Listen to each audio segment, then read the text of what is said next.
আসলে বিপ্লবের সাথে মানে সংপৃক্ত ছিল না, তাকে আমি কোট করে কথা বলবো, আপনি সে ছিলই না, এটা তো আসলে বিতর্কিত হওয়ার একটা সুযোগ থেকেই যায়।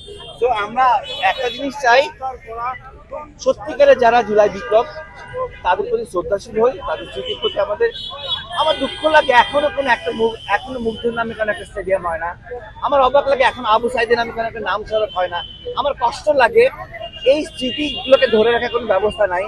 একের পর এক এই দেশ থেকে ওই দেশ থেকে কনসার্ট করছে, করুক, সাহিত্য চর্চা সংস্কৃতি চর্চা দেশকে সমৃদ্ধ করে, কিন্তু আপনি আপনার শহীদদের প্রতি অশ্রদ্ধা জানিয়ে আপনি আর্ট অ্যান্ড কালচারকে ফোকাস করছেন, এটা তো দুঃখজনক। আপনি নিজের ঘরের মানুষকে শ্রদ্ধাশীল হবেন না, বাইরের মানুষকে শ্রদ্ধাশীল দেখাবেন, এটা আসলে আমার কাছে মনে হচ্ছে একই জিনিসের পুনরাবৃত্তি হচ্ছে।